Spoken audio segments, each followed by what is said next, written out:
Aleluia. Enquanto as crianças sobem, você vai pegando a sua Bíblia aí, vai abrindo comigo em Lucas, no capítulo 24, no verso 49.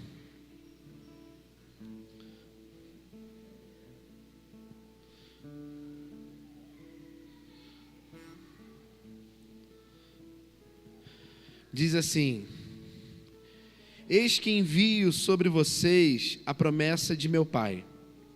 Permaneçam, pois, na cidade, até que vocês sejam revestidos do poder que vem do alto. Amém? Quero falar um pouquinho hoje sobre permanência, né? E esse texto, eu vou até reler aqui. Jesus está falando com os seus discípulos: eis que envio sobre vocês a promessa do meu Pai. Permaneçam, pois, na cidade, até que sejam revestidos do poder que vem do alto. Feche seus olhos por um minuto.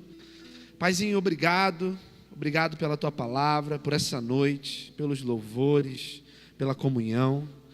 Mas que nesse momento o Senhor, ó Pai, traga ao nosso coração a revelação e a profundidade dessa verdade, Pai.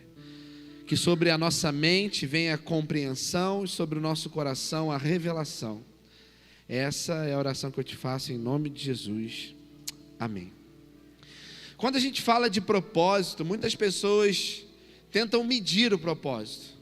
Medir da forma como se quem está fazendo mais, quem está fazendo maior, ou quem está fazendo melhor. Só que quando nós vamos para as Escrituras, nós vamos compreender que propósitos não se medem por resultados, mas por obediência. Então não é porque você está fazendo uma coisa e isso está dando certo, que significa que Deus está aprovando o que você está fazendo. Estar dando certo não é assinatura de Deus para algo. O que faz você estar inserido naquilo que é a obra do Senhor é o quanto você está sendo fiel à palavra que Ele lhe deu. Então não tem a ver com o que a gente conquista, com o que a gente constrói, mas tem a ver com saber permanecer sobre a palavra que foi liberada. Ontem nós tivemos aqui uma reunião com os nossos líderes, é a primeira do ano de 2025, e eu falava um pouco sobre uma palavra que Deus liberou sobre a nossa vida lá atrás, antes de começarmos o ministério. O pastor Alexandre Pilar, um dia na nossa casa, ele liberou uma palavra que os nossos passos seriam como os de elefante. Não foi por isso que eu engordei, tá, gente? Mas é porque tinha a ver com movimentos, né? Como as do elefante, que são passos curtos e firmes. Passos curtos e firmes. Não tem a ver com sair correndo, com apressar nada, com acelerar nada. A obra de Deus se faz no tempo de Deus, amém? Repita comigo: a obra de Deus se faz no tempo de Deus. Então, irmãos, não adianta nós querermos acelerar as coisas. Eu sempre sonhei com uma igreja lotada no domingo, ministério de louvor e tantas coisas acontecendo, ação social, ministério infantil, mas levou 11 anos para a gente começar a ver os frutos dessa semente florescer. O Maicon esteve lá em casa esses dias para plantar o ipê que ele me deu de presente. E aí, ao plantar lá a muda do ipê, eu falei: você acha que esse ano já dá florzinha amarela? Ele olhou para minha cara e riu.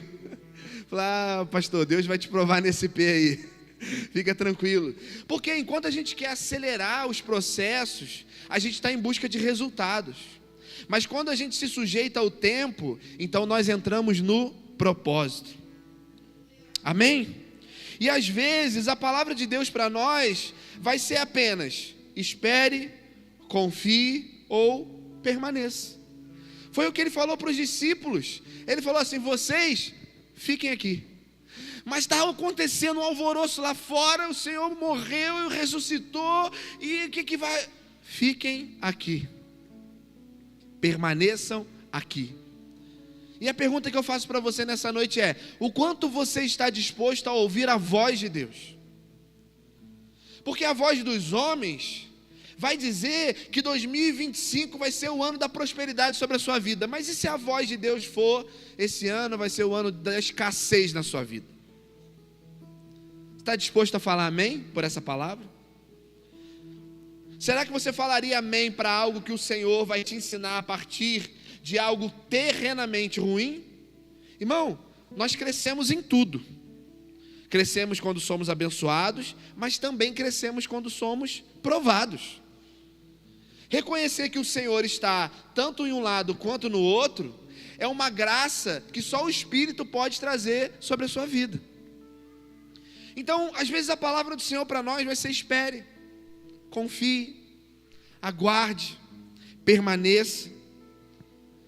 E o Natanael bem falou aqui a respeito na quinta-feira sobre permanência. Permanecer, irmãos, é um ato de obediência. Porque nem sempre nós queremos. Na maioria das vezes a gente vai sempre querer ter uma atitude diante de uma situação. Mas às vezes a palavra do Senhor vai ser: permaneça. Alguém já ouviu falar da palavra resiliência aqui? Quem já ouviu? Levanta a mão. Agora, dos que levantaram a mão, quem sabe o que significa resiliência? Isso. Bom, o que é resiliência? Alguém tem um elásticozinho de cabelo aí? Uma liga? Isso, de amarrar? Presta. Só para você entender aqui na prática. Está vendo o tamanho desse elástico? Vê se ele vai aumentar de tamanho quando eu estico. Aumentou, não aumentou? Mas quando eu solto, o que acontece? Ele volta exatamente para o mesmo tamanho. Muito obrigado. A resiliência é exatamente isso. A definição de resiliência no dicionário é: propriedade que alguns corpos apresentam de retornar à forma original após terem sido submetidos a uma deformação elástica. A figuração é: capacidade de se recobrar facilmente ou se adaptar à má sorte ou a mudanças.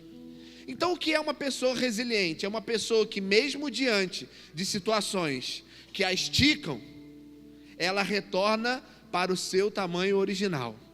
Ou seja, ela não muda a sua forma por conta da circunstância. A circunstância pode até alargar, talvez a aprovação ou até a bênção. Às vezes gera em nós uma mudança, mas rapidamente nós precisamos nos recobrar ao propósito original. A Bíblia toda é sobre o homem retornar ao propósito original. E qual é o propósito original de Deus para o homem? Ter relacionamento com Ele. Quando Deus coloca Adão no Éden, Ele coloca Adão e todos os dias, na viração do dia, Deus ia ter com o homem. E quando o homem peca e ele perde o jardim, ele perde esse lugar da presença. E o que Jesus faz quando ele morre na cruz? A palavra vai dizer que o véu do templo é rasgado de alto a baixo. O que isso significa? Só o sumo sacerdote poderia entrar no Santo dos Santos, que era o lugar onde Deus habitava. Quando esse véu se rasga, a figura que está sendo dita ali é o seguinte: esse lugar que era reservado, que era privado, agora tem livre acesso a todos por meio da morte de Cristo Jesus. Então, quando nós falamos sobre resiliência, sobre permanecer, sobre obediência, tudo isso tem a ver a voltarmos ao propósito original, de nos relacionarmos com o nosso Criador, de vivermos uma vida para a glória de Deus. Tem um texto que eu gosto muito, que fala sobre resiliência, que é o seguinte, diz assim, ó: ninguém vai bater tão forte como a vida, mas a questão não é o quão forte você consegue bater, é o quão forte você consegue apanhar e continuar seguindo em frente, é o quanto você consegue aguentar e continuar seguindo em frente. A vitória é feita assim, 2 Roque Balboa, capítulo 1, versículo 3, quem já viu sabe, né? Então é isso, irmãos, a vida não é sobre você aprender a lutar, mas é o quanto você consegue resistir às adversidades e permanecer fiel àquilo que o Senhor te chamou. Então permanecer é um ato de obediência, e às vezes para permanecer e para obedecer, você vai precisar se recobrar, retornar para a forma original, de voltar para o lugar de intimidade, reconhecer as suas limitações, as suas fraquezas, confessar os seus pecados e declarar o senhorio de Deus sobre a sua vida. É muito fácil ser um vencedor quando se vive ganhando. Já viu? Como que se classifica um vencedor aí no meio esportivo, MMA, UFC, jiu-jitsu? O cara vai tendo uma quantidade de vitórias absurda e ele vai sendo reconhecido. Se ele se tornar invicto durante uma série de competições, ele vai ser mais reconhecido ainda. Então, quanto mais se vence, mais se é reconhecido como um vencedor. E quando ele começa a perder, o que acontece com o título de vencedor? Passa para outro. Então é muito fácil nós determinarmos um vencedor por aquilo que ele ganha. Mas o nosso Senhor Jesus, ele venceu a morte, ele venceu o pecado, perdendo, morrendo na cruz. Aparentemente, humanamente falando, ele foi derrotado, mas espiritualmente ele foi mais do que vencedor. Então tome cuidado em julgar ou determinar que alguém é um vencedor, ou que algo que está acontecendo é da parte de Deus, pela circunstância atual. Nós precisamos compreender o todo. Nem sempre estar aparentemente perdendo significa que nós perdemos. Os grandes homens da Bíblia, os mártires, todos eles foram perseguidos e mortos.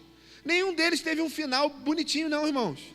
Quando você pega Pedro, quando você pega Paulo, quando você pega os profetas, quando você pega todos esses homens, você vai ver que eles sofreram pela causa do Evangelho e aparentemente perderam, mas ganharam o maior prêmio de todos, que é o de estar com Jesus na glória, à direita do Pai. Mateus capítulo 26, versos 24 e 25, abre aí comigo. Mateus 16, versos 24 e 25.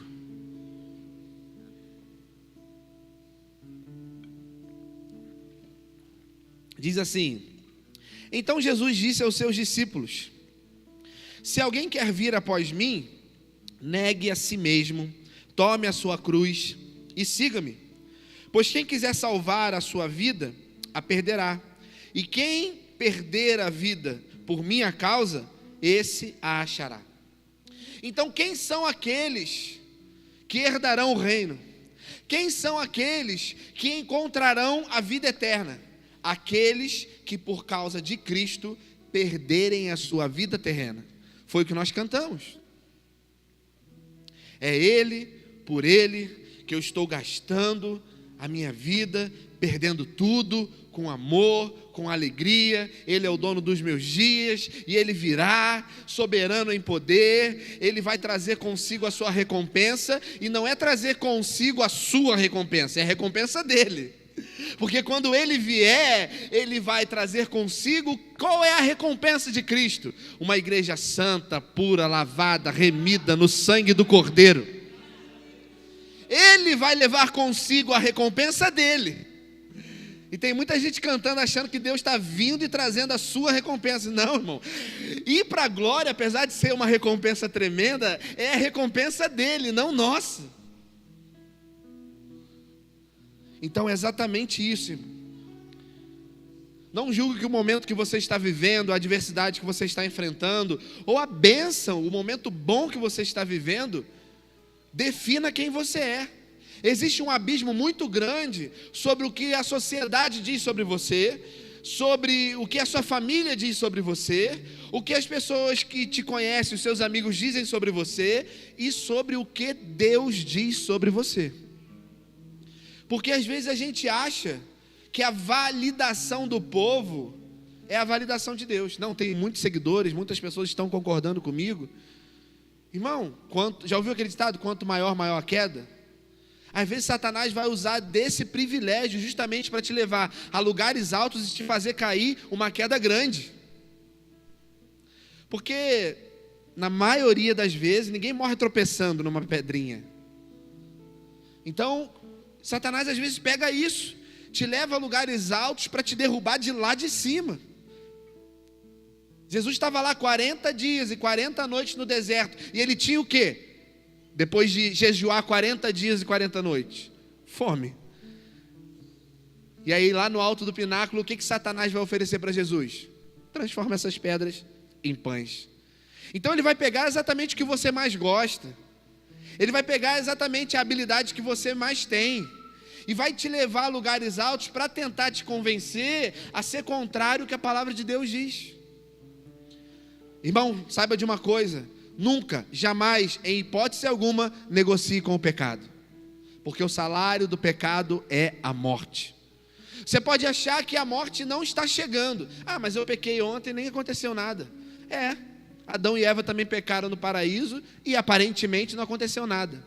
Mas quando eles menos esperaram, eles estavam fora do jardim, não tinham mais acesso à presença de Deus. Quando você menos esperar, o pecado vai te levar para um lugar tão longe, tão longe, tão longe, que você vai se sentir distante da presença de Deus. Não é o Senhor que ficou distante deles, foram eles que ficaram distantes do Senhor. Não é o Senhor que vai ficar distante de você, é você que tem se afastado cada dia mais do Senhor.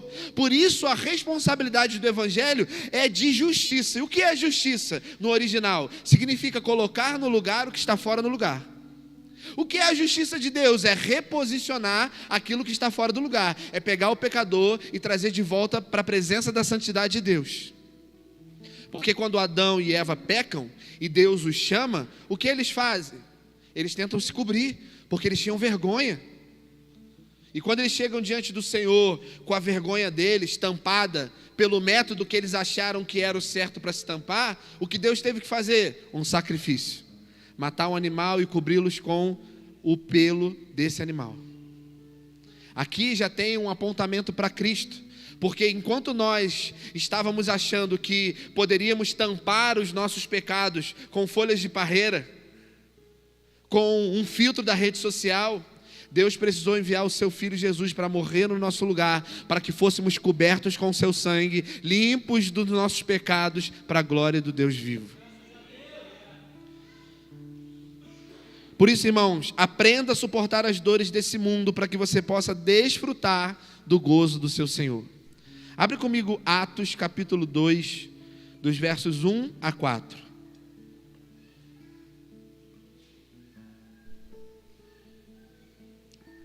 Você pode dizer aleluia? Só para a gente se sentir num culto evangélico, pentecostal. Diz assim, Atos 2, de 1 a 4. Ao cumprir-se o dia de Pentecostes, estavam todos reunidos no mesmo lugar. Digam, mesmo lugar. De repente veio do céu um som, como de um vento impetuoso, e encheu toda a casa onde estavam sentados. E apareceram, distribuídas entre eles, línguas como de fogo, as quais pousaram sobre cada um deles. Todos ficaram cheios do Espírito Santo e começaram a falar em outras línguas, segundo o Espírito lhes concedia que falasse. Irmãos, só viveu o cumprimento da promessa aqueles que obedeceram à ordem de permanecer.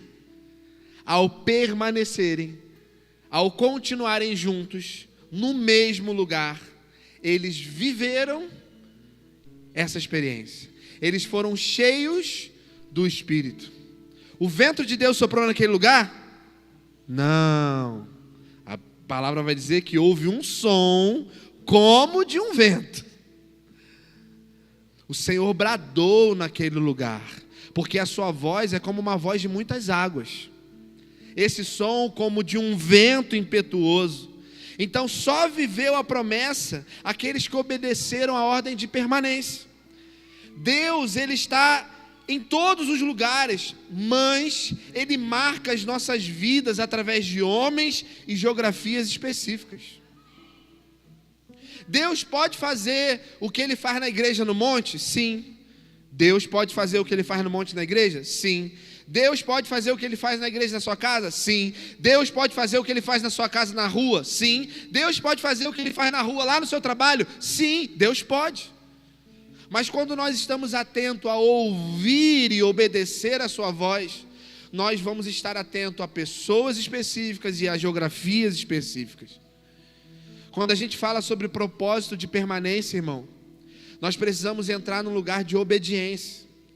Porque o lugar de obediência, ele ofusca o brilho das nossas vaidades. Amém? Ofusca.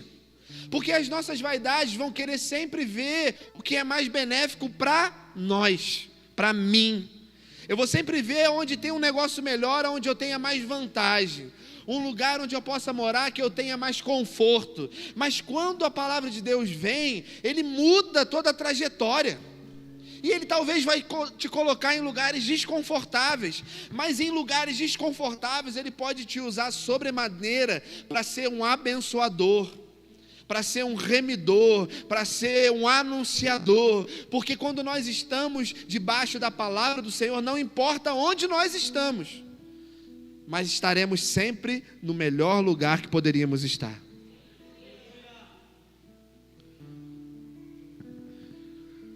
Eu costumo, nas minhas orações, falar para o Senhor: Senhor, eu quero ser um alvo da Tua graça. Sabe um alvo? Você coloca na parede, com o objetivo de acertar alguma coisa lá. Então a minha oração é, Senhor, que eu seja esse alvo, que você possa olhar para a minha vida e você possa trazer apontamentos, direções, que você possa plantar propósitos, que você possa derramar bênçãos. As provações também, eu estou aqui, Senhor, não me livra de nada do que for teu, eu quero viver tudo isso. Nós não podemos, irmãos, estar 1 milímetro além do que a palavra diz. Não saia fora do que isso te orienta a estar. Não esteja fora daquilo que é a vontade de Deus para você. Não pise fora da faixa. Não saia. Mas também, irmãos, eu não quero estar 1 milímetro aquém daquilo que a palavra diz que eu sou, do que eu tenho para receber, do que eu posso fazer. Ele vai dizer que nós faríamos obras maiores do que as dele. Olha a projeção que o Evangelho tem tomado no país, no mundo. Nós temos a oportunidade de fazer parte da continuação de Atos dos Apóstolos. Nós temos a oportunidade de ser a geração que vai ver o Senhor fendendo os céus, vindo sobre um cavalo branco, os seus pés como latão reluzente, os seus olhos como chama de fogo. Nós podemos ser a geração que vai ver o Senhor dividir do lado as ovelhas, dos outros os bodes, e dizer: vinde benditos do meu Pai, venham possuir por herança o reino que vos está preparado desde antes da fundação do mundo. Vai um pouquinho mais para frente, em Atos 2 ainda, versos 37 a 41.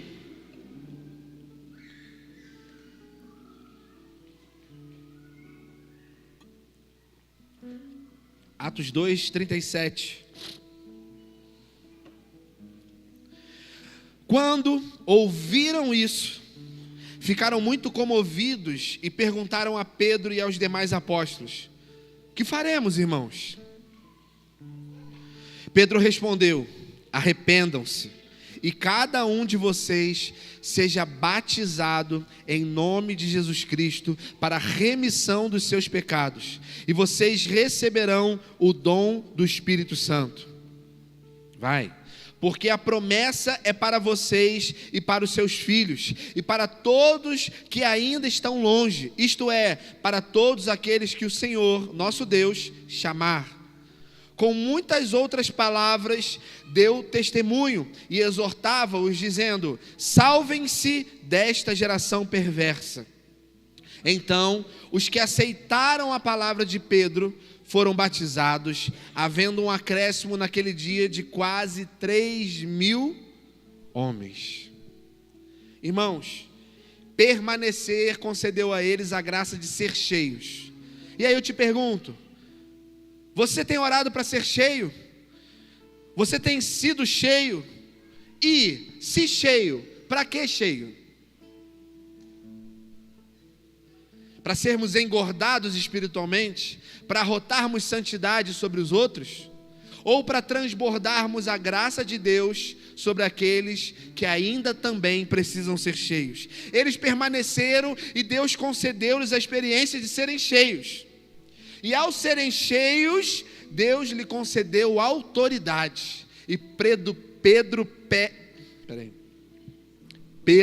prega um sermão onde 3.000 homens se convertem. Permanecer, ato de obediência. Ser cheio te promove em autoridade. E essa autoridade tem uma finalidade. Houve naquele lugar 3.000 homens recebendo salvação pelo nome de Jesus. Irmão, Deus não te deu autoridade para você revelar nada senão Cristo.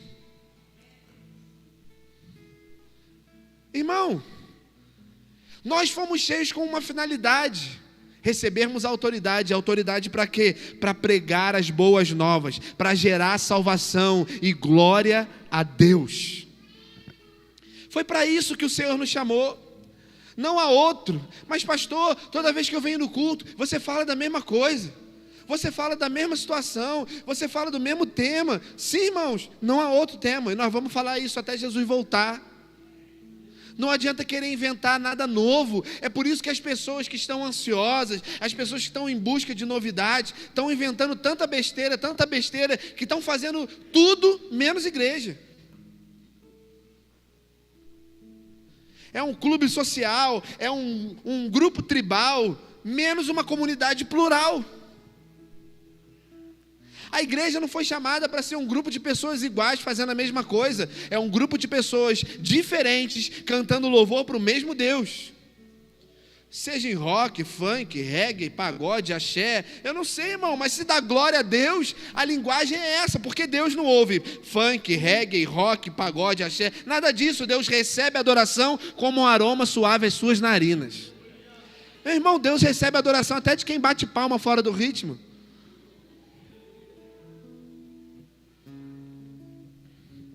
Lucas capítulo 24, versos 45 a 49,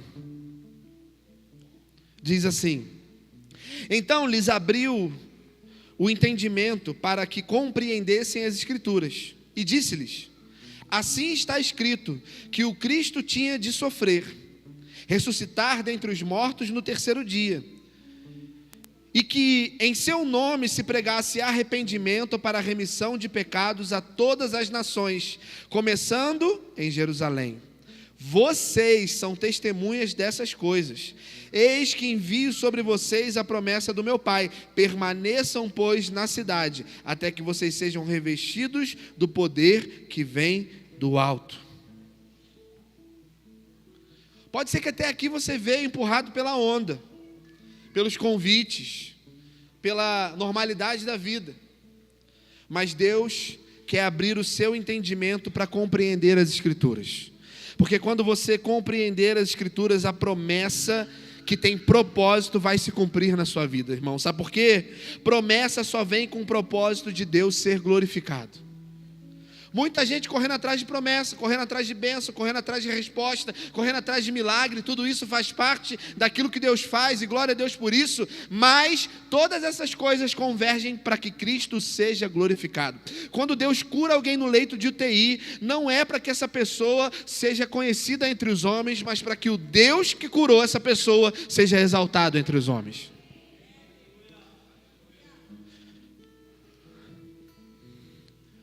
Para serem revestidos de poder, eles precisaram esperar e não inventar nada para poder desfrutar. Imagino que eles estavam ali ociosos, sem ter muito o que fazer. Não tinha WhatsApp, não tinha Instagram, não tinha o joguinho da sinuca para jogar, não tinha nada ali. Estavam, vamos ficar, né?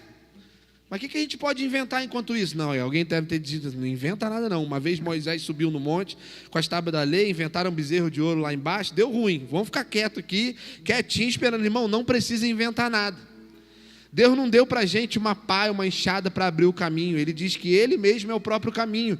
A nossa missão é apenas andar no caminho, permanecer no caminho, obedecer a sua palavra. E o que a sua palavra nos convida? Nos convida a, como igreja, partilharmos o pão, repartirmos, anunciarmos a sua volta, vivermos em comunidade, onde ninguém tem falta de nada. É difícil? Sim, é difícil. É muito difícil. Não é fácil. Mas quando nós temos a certeza que, mesmo sendo difícil, o Senhor tem nos acompanhado nesse trajeto, então a nossa esperança é renovada, a nossa fé é fortificada, e nós continuamos seguindo o Cordeiro. Nós continuamos anunciando o reino. Ah, mas os meus avós já me diziam que Jesus ia voltar. Tudo bem. Pode ser que você vire o vovô e a vovó que vai falar isso para os netinhos. Nem por isso a palavra de Deus deixa de ser a palavra de Deus. Nem por isso a promessa do Senhor deixa de ser a promessa do Senhor. Ele virá, soberano em poder, Ele virá, todo o governo está nele, toda a autoridade está nele, e nós somos chamados, como filhos, amigos, a permanecer nesse reino, a desfrutar dessa bênção e dessa graça, a graça de ser igreja, a graça de estar em comunidade. Como o Barbosa disse, tantas pessoas diferentes, tem gordo, magro, careca, cabeludo, tem flamenguista, botafoguense, tem petista, tem bolsonarista, tem quem gosta de pipoca, tem quem gosta de pizza, tem quem gosta de carro, tem quem gosta de futebol, tem quem gosta de andar a pé, tem quem gosta de andar de ônibus. Irmão, tem todo mundo aqui dentro, e todos nós estamos unidos por uma cola chamada Jesus Cristo, Filho de Deus.